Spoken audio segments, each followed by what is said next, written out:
नमस्कार, city post के एक खास पेशकश में आपका स्वागत है। एक खास तस्वीर देख लीजिए। पहले ये तस्वीर है नागमणि जी के घर का। नागमणि जी को तो आप जानते ही हैं। अब नागमणि जी कहाँ जाने वाले हैं, क्या करने वाले हैं, क्योंकि बिहार की राजनीति में नागमणि जब भी बोलते हैं तो बवाल मचता है। नागमणि जी, आप अब कहाँ जाने वाले हैं? उपेंद्र कुशवाहा को तो पार लगा दिया, नीतीश कुमार को भी छोड़ दिया, अब आपकी आगे की रणनीति क्या है? देखिए, लालू यादव जी, नीतीश कुमार जी कोई हेमा मालिनी नहीं है कि बिहार की जनता इन्हीं को देखते रहेगी।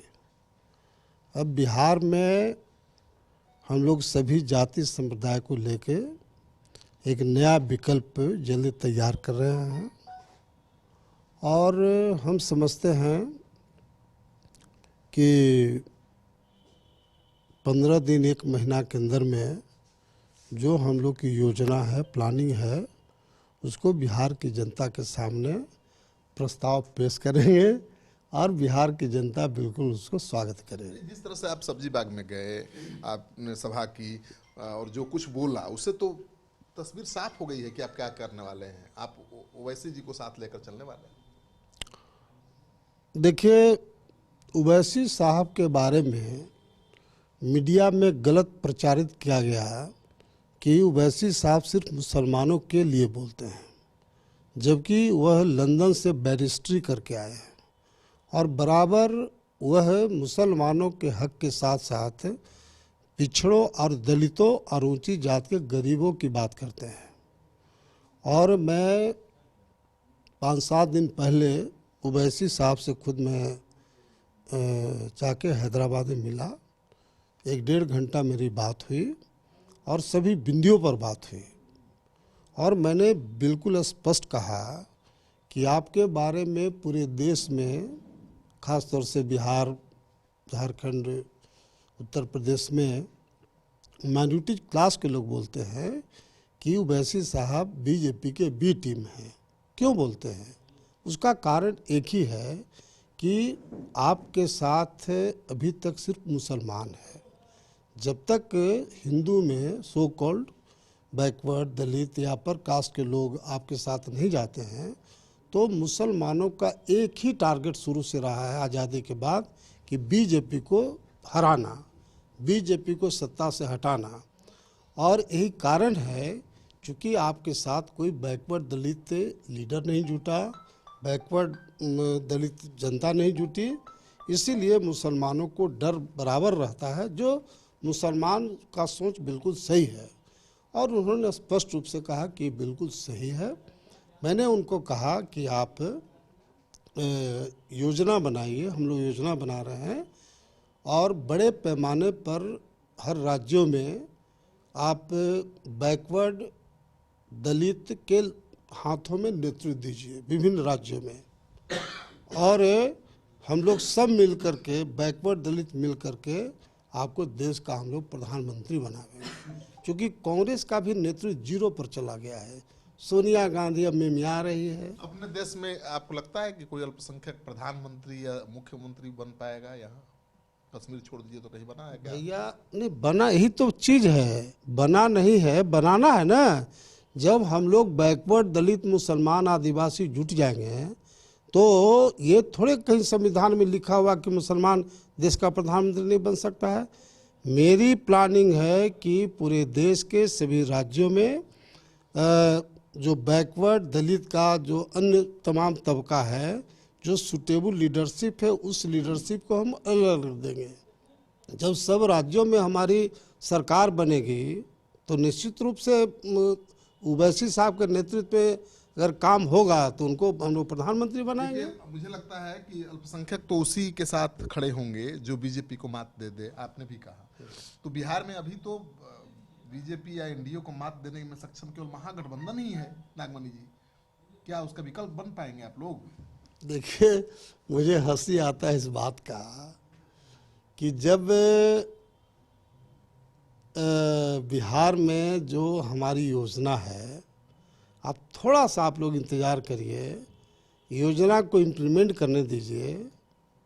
अगर सपोज करिए कि बिहार में कल्पना करिए कि बिहार में ओवैसी साहब के पार्टी में बैकवर्ड और दलित सुटेबल नेतृत्व जो बिहार का है, अगर सब लोग पार्टी में आ जाएगा तो लालू जी के आरजेडी का वोट बैंक क्या है? मुसलमान वोट बैंक है, यादव है, बेस वोट बोले यादव तो उनका वोट है ही, ये वोट शिफ्ट कर जाएगा ओवैसी जी के नाम पर।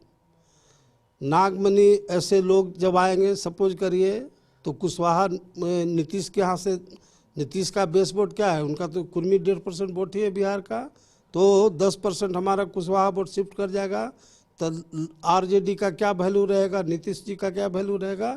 लड़ाई सीधे सीधे अगर हम लोग पार्टी अब ठीक बात बोल रहे हैं कि अगर हम लोग पार्टी में आते हैं तो लड़ाई ही हम लोग से और बीजेपी से लड़ाई होगा। कब होगी? जब अल्पसंख्यक पूरी तरह से गुलबंद हो जाए दलितों के साथ, पिछड़ों के साथ। भैया आज के तारीख में ओवैसी ऐसा मुसलमानों का कोई लीडरशिप नहीं है जो 370 धारा ख़त्म किया, बाबरी मस्जिद के जगह पर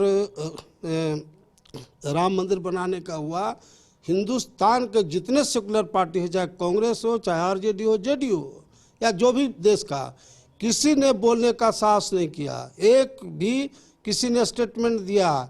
जब एनआरसी का मैटर आया, हजारों वर्षों से मुसलमान हिंदुस्तान में रह रहे थे, जब आदमी मरता नहीं, क्या नहीं करता, मुसलमानों के साथ कोई ऑप्शन नहीं था रोड पर उतरने का। हमारे आप जानते हैं कि मुसलमानों का कल्चर कि महिलाएं जब भी निकलती है बुर्का पहन के निकलती है, जो और बहुत ओकेजनल निकलती है। लेकिन आज पूरे हिंदुस्तान में जितनी महिलाएं, लड़कियां, बच्चे, नौजवान, बुजुर्ग सब लोग रोड पर हैं। आप समझते हैं मामूली आंदोलन है? तो मेरा मतलब है हम लोग ने ही इस बात को कहा है। ओवैसी जी का जो छवि है वो बहुत कट्टर है, कट्टर नेता का, कट्टरवादी नेता का। उनके साथ हिंदू जुटेंगे, दलित अल्पसंख्यक अति पिछड़ा जुटेंगे? ये बताइए, मेरा बहुत साफ कहना है, हम साफ साफ बोलते हैं, हिंदू कौन सा धर्म है? आप धर्म का परिभाषा आप समझिए कि कोई भी धर्म का आधार क्या है? समानता, स्वतंत्रता और भ्रातृत्व की भावना। कोई भी अगर धर्म है, इसमें ही मुख्य 3 चीज़ें हैं ना। हिंदू धर्म हिंदुस्तान का एकमात्र धर्म है जहाँ विभेद ही विभेद है, ऊंच नीच, छुआछूत, भेदभाव। हम बिल्कुल, मैं अपने आप को हिंदू नहीं मानता हूँ, न मेरे फादर मानते थे। क्यों? जो बैकवर्ड और दलित को कल तक मंदिर में नहीं जाने देता था, जो बैकवर्ड दलित को खटिया पर लोग बैठने नहीं देता था, वो हम लोग हिंदू हैं।